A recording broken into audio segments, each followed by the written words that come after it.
Coucou, mbote na balandinyo sur la grande découverte. Ici Kabozali, lelo na epe to solo la lisusu na makambo oyo ekomende kona biso Davido. Andeko s'il vous plaît so okoti, ozi musapi ofini wana, osabone, o like, pe o partager et ça la biso vraiment bien bandeko na ngai. Bandeko babengi babi otika biso boyete osala biso mo analyse pona problème we komeli ndeko na biso Davido bandeko ebele boyebi aza musicien ya Nigeria et abotama en Amérique aza na mwasi na ye babotaki mwana o bomoni na miniature na biso wana aza mwana mobali. Et na masolo oyo ezoleka na ba page Davido mwana na ye wana azalaki na ndaku na ba bon oto benga bana misala na ndaku. Et Davido na mwasi na ye babimaki batiki mwana na ndaku na bon. Alors bon azalaki na chambre na mwana wana ya mobali. Bon tellement bazaki ebele na ndaku bino mo boyebi ka ba musicien na biso bandaku na bango ezaka minene piscine libanda donc ba vivra vraiment bien. Alors bon ayambi appel mo boye abimi libanda et atiki mwana na kati ya ndaku. S'il vous plaît bandeko bo like et puis bo partager please. Atiki mwana na kati ya chambre. Ye croyant que ndenga tiki mwana na chambre, mwana obima libanda te. Et bon azaki na masolo na e privé, alinga kite bateau bazana baona ndaku bayoka. Alors atika ki mwana na chambre, ye abimi libanda ake kosolola. Mais libanda o abima ki ezo ebana te libanda ya kote nini. Asololi oh mwana o atika ki na kati ndaku bandeko, ayaki kobima libanda. Tango ye pa bimi libanda, mbala moko ake na piscine. Tango ake na piscine wana, mwana dindi na piscine. E bani pete, soka banda epe ko benga, boya ko zwanga e, soki eloko nini na epe to ebite. Bon kuna ye kuna masolo, azo pompaka masolo, ebite mwana si adindaki na piscine. E ba msu bazaki pe na ndaku, iparete ba eba kite, ba ebike, bazana ndeko msusu ya mwasi. Eleki vraiment tant moulaiti ndeko mwasi asisi masolo akoti na ndako azongi na chambre atala boye mwana zate akoma tuna bandeko mwana ske wapi me azaki na yacht mwana bazoye bate na minute wana basala nini baluki ndako mobimba bamoni mwana te mwana kuna na piscine si azomelaka mai bino mo boyebi bandeko mai elimbisaka te. Mai ememaka kaka boye. Mwana, si ameli mai. Bazoluka batiko mona mwana te. Si soki ide nini eyela e bango bake komona mwana na kati ya piscine. En tout cas, esali pasi bandeko. Ngana bino toyebi pasi ya kobota. Ngana bino toyebi pasi ya 9 mois bandeko.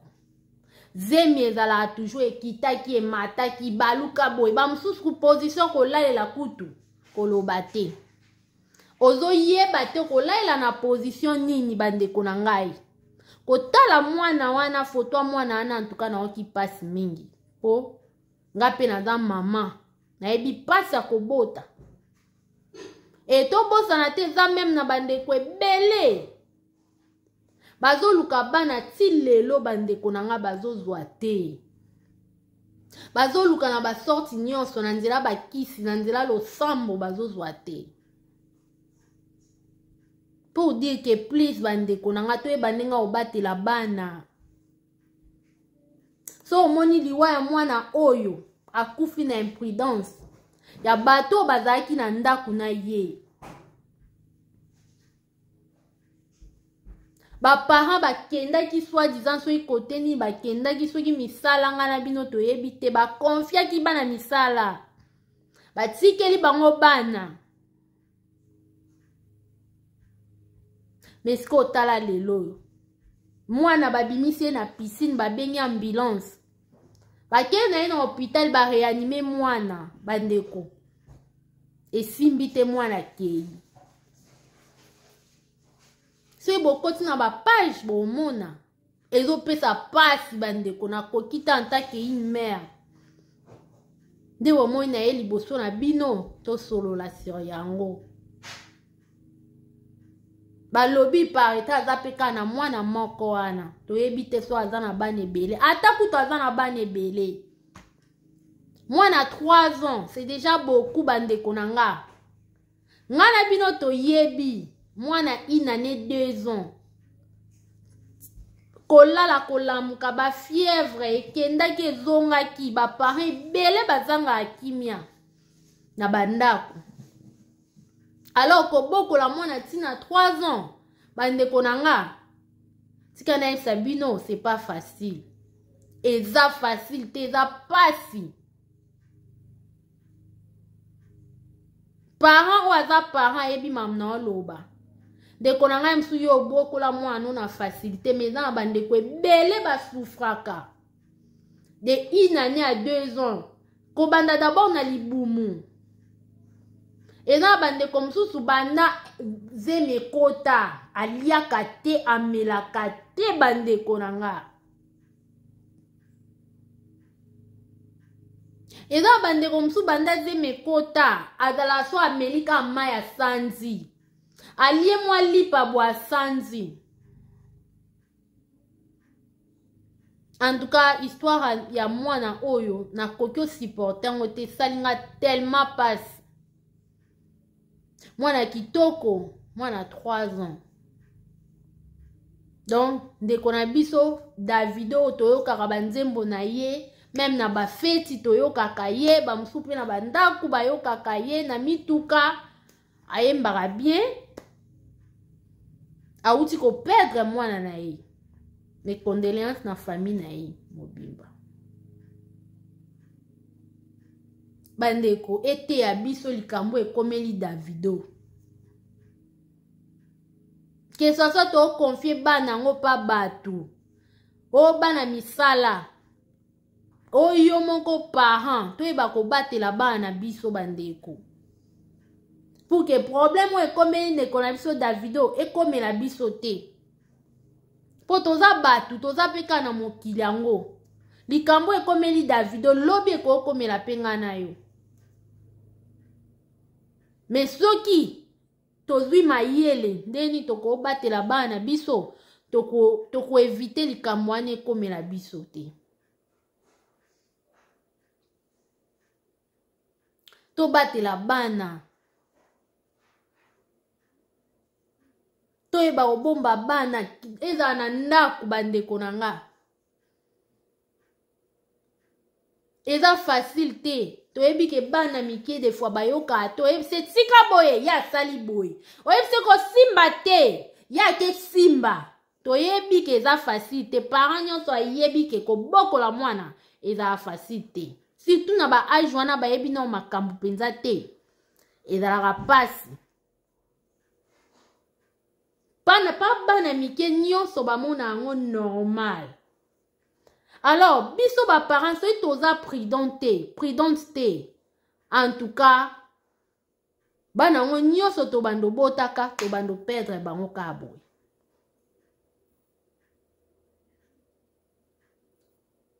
Oh bana baza bénédiction o nzambe apesa biso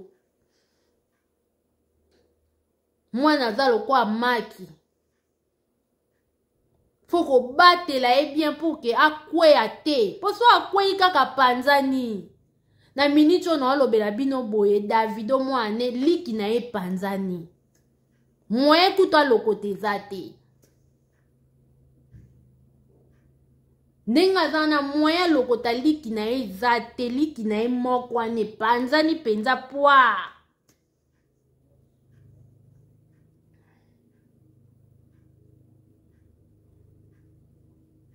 bandeko ete ya biso likambo ekomeli Davido oyo ete ya biso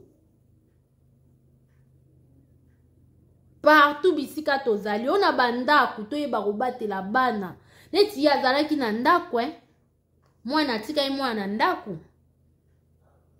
bavoisin to nini te ka na ndako problème ye mususu pe libanda pe okozwa mwana pe akozwa problème mo boye po nini otiki akendaki azongi abaluki parent oza na okuna te me ntango likambo yaka boye esalaka pasi makasi bandeko na nga na miniti oyo nde na oyebisa bino boye ndeko na biso Davido bandeko nde mo banigérien mosusu bazofinga ye bamosusu mpe bazoencourage ye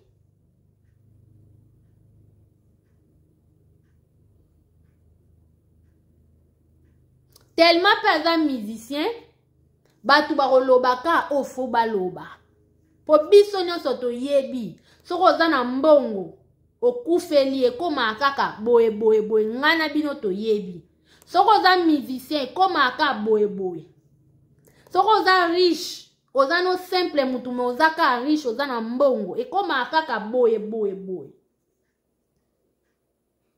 donc pour dire que na miniti omaga aza na choc ya mwana na ye me eza na bato mosusu bazopesa su pasi koleka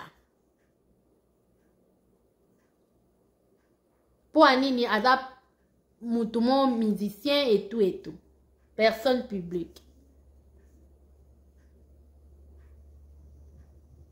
donc bandeko comme conseil s'il vous plaît bandeko to batela bana pour que ba problème a boye ekomela biso te po soki tobatela bana ba problème a boye ekomela biso te tozala vraiment prudent bana baalikabo kitoko euta apa nzambe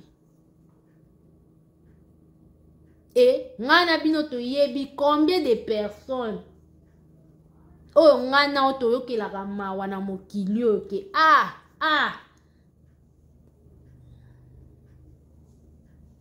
alors soki tozobatela bana te même nzambe osepela na biso te accident eza accident oui mais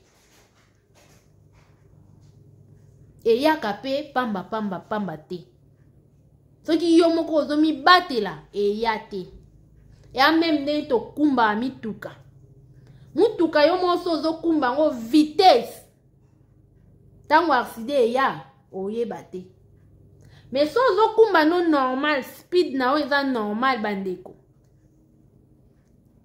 accident koya mais eza pasi po eyaka pamba te loba mutu mosusu ayela oyo yango me yo moko boye eyaka pamba te bandeko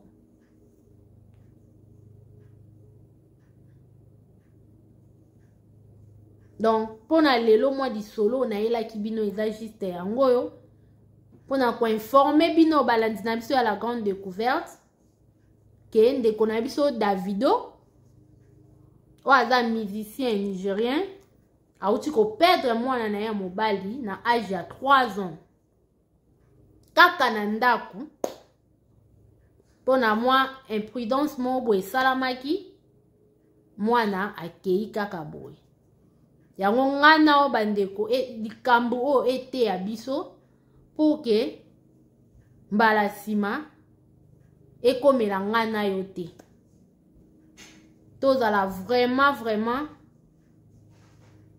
miso kofongwama mpona tobatela bamaki na biso oyo nzambe apesi biso po soki ekwei ndeko na nga liki soki epasuki mwaye toloko te ezala te ndeko na biso ayoki pasi en tout cas mpona lelo bandeko na nga asepelaki kozala liboso na bino mpona kosola na bino moke e bobosana te na kolike kopartage video na biso et la bande kwa oyo bazo kota sika na chaîne na biso, s'il vous plaît bo s'abonaka bo partageara pe ba émission na biso et ça la biso vraiment bien ya ba like na bino en tout cas et ça la biso bien et bisous bye à la prochaine.